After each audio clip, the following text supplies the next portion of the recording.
গুটগুটে অন্ধকার, ঠিক সন্ধ্যা ৭টা। চট্টগ্রাম নগরীর খুবই ব্যস্ততম একটি সড়ক বায়েজিদ লিংক রোড। ফৌজদারহাট থেকে পাহাড়ের বুক ছিঁড়ে চলে যাওয়া বায়েজিদ পর্যন্ত এই রাস্তাটি চট্টগ্রাম শহরের মধ্যে খুবই ব্যস্ততম একটি সড়ক, যেই সড়ক দিয়ে যাতায়াত করে হাজার হাজার মানুষ। কিন্তু সবচেয়ে ভয় এবং আতঙ্কের বিষয় হচ্ছে এই রাস্তার দুই পাশেই রয়েছে বড় বড় পাহাড়, এবং এই সড়ক উন্নয়ন কর্তৃপক্ষ দুই পাশে ল্যাম্পপোস্টও লাগিয়ে দিয়েছে, অথচ ওই ল্যাম্পগুলো আলোহীন। রাস্তার দুই পাশে 20 থেকে 30 ফুট দূরত্বে এই ল্যাম্প থাকলেও ল্যাম্পগুলো কেনই বা জ্বলছে না। সন্ধ্যা 7টার পর যে ল্যাম্পগুলো জ্বলার কথা, সারা রাত এই ল্যাম্পগুলো আলোহীন অবস্থায় দাঁড়িয়ে থাকে।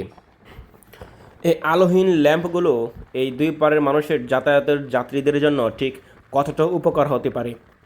প্রায় 10 কিলোমিটারের উপরের এই রাস্তাটিতে কোথাও কোনো ল্যাম্প না জ্বলার কারণে যে কোনো মুহূর্তে যে কোনো ধরনের চুরি, ছিনতাই কিংবা খুনও হতে পারে।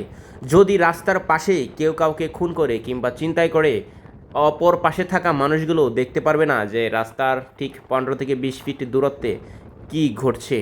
কিছুক্ষণ পরপর কয়েকটি গাড়ির হেডলাইটে যতটুকু আলো হয়, ঠিক সেই গাড়ির হেডলাইটের আলোতেই এই রাস্তা প্রজ্বলিত হয় কিংবা আলোকিত হয়। কিন্তু সেই গাড়ির হেডলাইটই কি এই রাস্তার জন্য যথেষ্ট?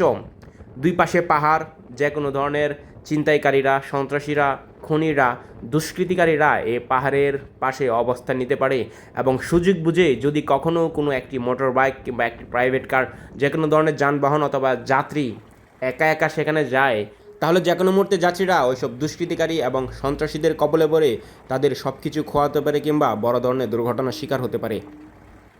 এই গুরুত্বপূর্ণ রাস্তাটি অন্ধকার থাকার কারণে যদি এখানে খুন হয়, সন্ত্রাসবাদী হয়, চুরি চিন্তা হয়, তাহলে দায় কার? চট্টগ্রামের ঊর্ধ্বতন কর্তৃপক্ষ এই ল্যাম্পপোস্টগুলোতে আলো দেওয়ার জন্য কেন ব্যবস্থা গ্রহণ করছে না? যদি কখনো খুন হয়, চিন্তায় হয়, তাহলে এই দায় কি এই চট্টগ্রামের ঊর্ধ্বতন কর্তৃপক্ষ নেবেন? আমি চট্টগ্রামের ঊর্ধ্বতন কর্তৃপক্ষের দৃষ্টি আকর্ষণ করছি যাতে খুব তাড়াতাড়ি এই ল্যাম্পপোস্টগুলোতে আলোর ব্যবস্থা করে দেওয়ার জন্য, এবং সকলে ভিডিওটি শেয়ার দিবেন। ধন্যবাদ।